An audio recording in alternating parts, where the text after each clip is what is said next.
ہم شرمسار ارے اہل پاکستان، رب کائنات کی عزت کی قسم، آج میری بات کسی کی سمجھ میں آئے یا نہ آئے، مگر 20 سال کا عرصہ لکھ کے رکھ لو، 20 سال کا عرصہ لکھ کے رکھ لو۔ اگر زندگی نے ساتھ دیا تو میں آپ سے پوچھوں گا، 20 سال انتظار کرو۔ اگر دین اسلام کے حق میں ہماری بے حسی کا عالم یہی رہا، اگر دین مصطفیٰ اور ایمان کے بچاؤ کے لیے ہماری لا تعلقی کا عالم یہی رہا اور ہماری ترجیحات یہی رہی، 20 سال کے بعد چراغ لے کر ایمان تلاش کیا جائے گا، اگلی نسلوں کے سینوں سے دین کو تلاش کیا جائے گا۔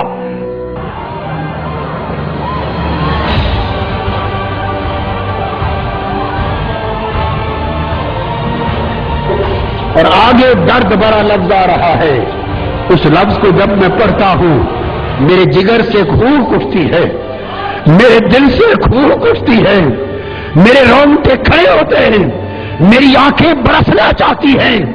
یہ جذبات بھری آگ، دل چاہتا ہے معاشرے کو لگ جائے، ہر سینہ جل اٹھے، ہر تن میں آگ لگ جائے، ہر جوان اٹھ کھڑا ہو اور ہر ایک کے اندر اس شعور کی بیداری ہو جائے۔ اگلا لفظ کیا ہے؟ قرآن نے بتا دیا ہے، سوا میں ہو ویران ہو گئے، وہ بیان عیسائیوں کے ویران ہو گئے، وہ صلواتن یہودیوں کے ویران ہو گئے۔ چوتھا لفظ قرآن نے بیان کر دیا ہے، وہ مساجد۔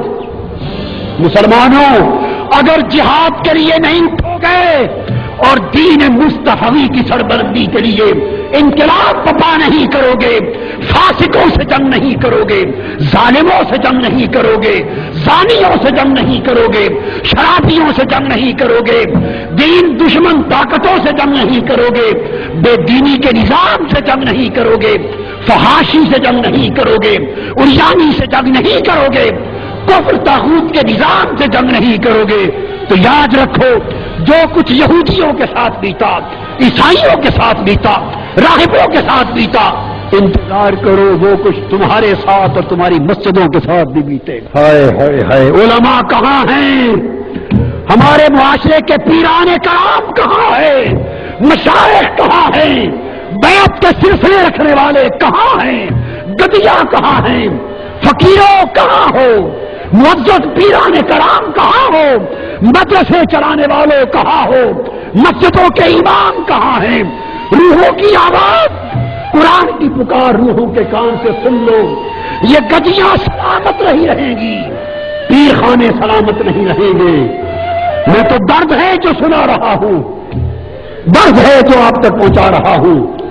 یہ بیعت کے سلسلے سلامت نہیں رہیں گے، صرف 2 نسلوں کی بات ہے۔ آج اگر طاہر القادری کی بات کسی کی سمجھ میں نہیں آ رہی تو شاید نہ آئے، ارے 20-25 سال کی بات ہے، بیعتیں ختم ہو جائیں گی، سلسلے ختم ہو جائیں گے، خانقاہیں ختم ہو جائیں گی، مرکز ختم ہو جائیں گے، ویرانیاں ہوں گی۔ کیوں؟ اگر یہ سب لوگ مصطفیٰ کے نظام کے لیے کھڑے نہ ہوئے۔ تو ماں باپ جو تہجد نہیں چھوڑتے، جن کے گھر صبح کی تلاوت قرآن مس نہیں ہوتی، جن کے ہاں مصلے اور تخپوش بچھائے جاتے، اور صبح اٹھ کر جو ضعیف ماں باپ قرآن کی تلاوت کرتے ہیں، جس گھر میں قرآن کا نغمہ الاپا جاتا ہے، آج ان ماں باپ کے جیتے جیتے ان کی جوان اولادوں کا کیا حال ہے؟ ماں باپ کو ضرورت کہ وہ جوان بیٹے کو بستر سے اٹھا کر نماز کے لیے کھڑا کر دیں، سکول جانے کے لیے اٹھائیں گے، کالج بھیجنے کے لیے اٹھائیں گے، مگر اللہ کے حضور سجدہ ریز کرنے کے لیے نہیں اٹھائیں گے۔ فحاشی کا حملہ ہو گیا ہماری زندگیوں پر، عریانی کا حملہ ہو گیا، بد اخلاقی کا حملہ ہو گیا، دین سے دوری کا حملہ ہو گیا۔ ہم کدھر جا رہے ہیں؟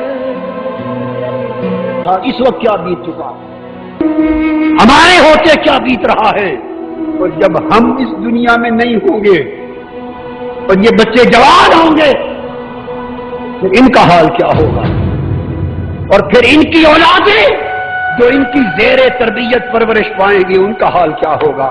بس 25 برس کے انتظار کی دیر ہے کہ دیار اسلام خدا نہ کرے دیار کفر نظر آئے. اسلام آج 56 دیش ہیں، اسلام کے اپنے 56 ملک ہیں، اور اسلام اپنے دیش میں پردیسی ہو گیا ہے. اسلام اپنے دیش میں پردیسی ہو گیا. علامہ اقبال نے کہا تھا آقا وہ دین بڑی دھوم سے نکلا تھا وطن سے، پردیش میں آ کر غریب الغربا ہے. اے خاصان رسول وقت دعا ہے، امت کو تیری وقت عجب آن پڑا ہے. آقا اس امت میں بڑا سارا وقت آ گیا ہے، آج دین کی ترجیح نہیں رہی، اس کے سوا ہر شے کی اہمیت ہے. اور میں آپ کو بتا دینا چاہتا ہوں اگر اللہ کے دین کی حفاظت کے لیے یہ قوم نہ اٹھی، چند سال کے بعد اس ملک کے سکولوں میں سیکس کی تعلیم کا مضمون شامل کیا جائے گا. جنسی بے حیائی کے مضامین اس ملک میں شامل نصاب ہوں گے. میں نے آج یہ بات کہہ دی ہے، لکھ لیں. میں سالوں کا عدد تو نہیں بتا سکتا، چند سالوں کے بعد اگر مستقبل انقلاب کے لیے، اللہ کے دین کی حفاظت کے لیے، ایمان کے قدروں کی بچاؤ کے لیے، غیرت ایمانی کی حمایت کے لیے اگر قوم نہ اٹھی، اس ملک کے سکول کے نصابوں میں سیکس کی ایجوکیشن آئے گی تو آدھی صدی تو بڑا دور کا وقت ہے.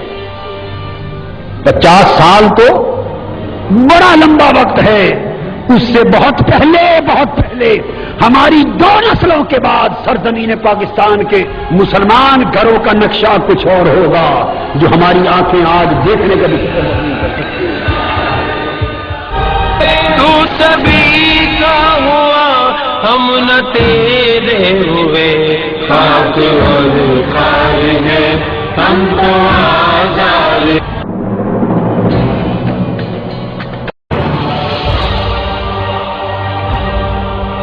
قرآن مجید تو کھول کھول کر ساری حقیقتیں بیان کر رہا ہے، مگر یہ قوم ہم سب مل کر قرآن پر ظلم کر رہے. ہم نے فقط قرآن کو چومنے کے لیے رکھا ہے، فقط قرآن کو غلاف میں بند کر کے کبھی کھول کر زیارت کے لیے رکھا ہے، اور قرآن کو سمجھے بغیر فقط تلاوت کے لیے رکھا ہے، اور سال کے بعد تراویح میں پڑھنے اور سننے کے لیے رکھا ہے. اے پاکستانی قوم، کب وہ دن آئے گا جب تو آگے بڑھے گی اور قرآن کے پیغام کو سمجھنے کی کوشش کرے گی، قرآن کا مضمون سمجھنے کی کوشش کرے گی، اور جو بات اللہ قرآن کی زبان میں ہمیں پہنچا رہا ہے، ہمیں سمجھا رہا ہے، اسے سمجھنے کی کوشش کرے گی، اور قرآن کی کہی ہوئی بات کو سمجھ کر عمل کی کوشش کرے گی. اور وہ دن کب آئے گا جب قرآن کے پیغام کو عملی جامہ پہنانے کے لیے یہ قوم ہر قربانی کے لیے اٹھ کھڑی ہوگی، نعرہ انقلاب بلند کرے گی، سراپا جہاد بن جائے گی، بے دینیت سے ٹکرانے پر تیار ہو جائے گی، اور نظام کفر اکھاڑ کے پھینک دینے اور قرآن کا نظام دنیا پر برپا کرنے کا فیصلہ کرنا ہے. تحریک کے کارکنوں، سپاہیوں، آرام چھوڑ دو، آرام کو اپنے اوپر حرام کر لو اس وقت تک جب تک مصطفیٰ کا دین زندہ نہ ہو جائے، جب تک آقا کی امت کی حفاظت نہ ہو جائے، جب تک ایمان کی ڈال کشتی کو بچا کر ہم ساحل مراد تک نہ پہنچا دیں. آرام کو حرام کر لو، آرام کو حرام کر لو، آرام کو حرام کر لو. میرے آقا کے دین پر حملہ ہو گیا ہے، آقا کی امت کی غیرت دین کے خرمن کو آگ لگ گئی ہے. اٹھو، جب تک یہ آگ بجھ نہ جائے آرام سے لیٹنا تم پر حلال نہیں ہے.